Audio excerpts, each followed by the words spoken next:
ఏ గమ్మత్ ఏంటంటే మేము హాస్పిటల్కి పోతామని నిన్న ప్రకటిస్తే జిల్లా మంత్రి గారు ఇవాళ జిల్లాలోనే ఉన్నారట.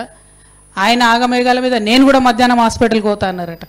అరే జాగృతోళ్ళు వచ్చి జనం బాట బట్టి మేము హాస్పిటల్ పోయే వరకు జిల్లా మంత్రి గారికి హాస్పిటల్ పోవాలనిపించకపోవడం అన్నది విచిత్రం. మరి పోన్లే, నేను ఇలా పొద్దున పూట అందుకే పోయొచ్చిన. మరి అన్న మధ్యాహ్నం పోతాడో లేదో గ్యారంటీ చూసుకుందాం. మనం పోతే ఏం చేంజెస్ చేస్తారో కూడా బరాబర్ చూద్దాం. ఇంకొక మాట, కోమటిరెడ్డి వెంకటరెడ్డి అన్న పెద్ద మనిషి, అన్న నీకు నాకేం పంచాయతీ ఉందన్న, ఏందో మా పిల్లలు 2 బొమ్మలో 2 ఫ్లెక్సీలో పెట్టుకుంటే పొద్దుగల్లేసి అన్నీ తీసి పారేసిరట. ఎందుకు తీసి పారేసిరని అడుగుదామని పోతే పోలీసు వాళ్ళు అరెస్ట్ చేసిరట వాళ్ళని. అవసరమా అన్న? 2-3 చిన్న పిల్లలు, జాగృతి పిల్లలు ఏదో చేసుకుంటారు వాళ్ళ పని వాళ్ళు. జర మీ పోలీసు వాళ్ళకి చెప్పి మా పిల్లల్ని రిలీజ్ చేయమని నేను కోరుతా ఉన్నా. ఎందుకంటే నేను ప్రజా సమస్యలు మాట్లాడడానికి వస్తూ ఉన్నా తప్పితే ఏదో పాలిటిక్స్ చేయడానికి వస్తలేను. పాలిటిక్స్ చేసినప్పుడు నల్గొండలో డెఫినెట్గా మీకు పోటీదారులు గట్టోళ్ళని మంచిగా దింపుతాం. ఆ టైంలో పాలిటిక్స్ చేద్దాం. ఇప్పుడు మాత్రం దయచేసి అనవసరంగా మీరు జాగృతి కార్యకర్తలతో పెట్టుకోకండి. జాగృతి కార్యకర్తలతో పెట్టుకున్నాడు ఎప్పుడు కూడా బాగుపడలే. కాబట్టి దయచేసి పెట్టుకోవద్దని చెప్పి కోమటిరెడ్డి వెంకటరెడ్డి గారికి చెప్తూ మా యువ కార్యకర్తలందరిని అరెస్ట్ చేసిరు. వాళ్ళని రిలీజ్ చేయవలసిందిగా నేను డిమాండ్ చేస్తూ ఉన్నా.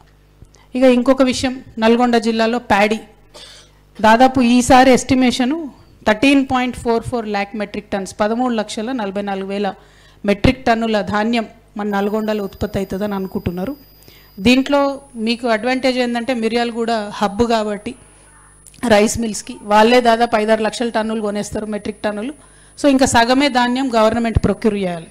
ఓకే, గవర్నమెంట్ ఇచ్చుకున్న టార్గెట్ 6.3 lakh మెట్రిక్ టన్స్ కొనాలి, 6,30,000 మెట్రిక్ టన్నులు. అంటే దానికి మినిమం 1000 కొనుగోలు కేంద్రాలు అవసరమవుతాయి. మరి ఇప్పటి వరకు మీ ప్రభుత్వం తెరిచింది ఎంత అన్న కోమటిరెడ్డి వెంకటరెడ్డి అన్న? 375 కేంద్రాలు తెరిచారు. అందులో 1,00,000 టన్నులు కూడా కొనలే ఇప్పటి వరకు. అంటే దీని వెనుక సీక్రెట్ ఏంది, మతలబ్ ఏంది అంటే మీరు కొనరు, ఆలస్యం చేస్తారు, ఇంత లోపల మధ్యవర్తులు వచ్చి అగ్వసగ్వ కొనుక్కపోవాలి, దాంతో మీరు బోనస్ ఇచ్చేటటువంటి అవసరం నుంచి తప్పించుకుంటారు. సో నేను రిక్వెస్ట్ చేసేది ఏంటంటే త్వరితగతిన ఎక్కువ సెంటర్స్, కొనుగోలు కేంద్రాలు ఎక్కడైతే అవసరం ఉన్నాయో నల్గొండ జిల్లాలో, మిర్యాలగూడ సైడ్ అయితే అవసరం ఉండదు, తక్కువ ఉంటాయి, మిగతా చోట్ల ఇమీడియట్గా ప్యాడీ పర్చేస్ చేయాలని చెప్పి నేను డిమాండ్ చేస్తూ ఉన్నాను. అధికారులు మీ సమస్యలు పట్టించుకోవట్లేదా? నెలల తరబడి మిమ్మల్ని ఇబ్బంది పెడుతున్నారా? మీ సమస్యకు ఎవరు స్పందించట్లేదా? సమస్య ఏదైనా ఎక్కడి నుంచైనా వెంటనే క్యూన్యూస్ కాల్ చేయండి. మీ తరఫున మేం బాధ్యత తీసుకుంటాం. కాల్ చేయాల్సిన ఫోన్ నెంబర్ 8499019921. పబ్లిక్ వాయిస్, సామాన్యుడి ప్రశ్నాస్త్రం. ప్రతి గురువారం ఉదయం 10 గంటలకు మీ క్యూన్యూస్ హెచ్డీలో నవంబర్ 6 నుంచి ప్రారంభం.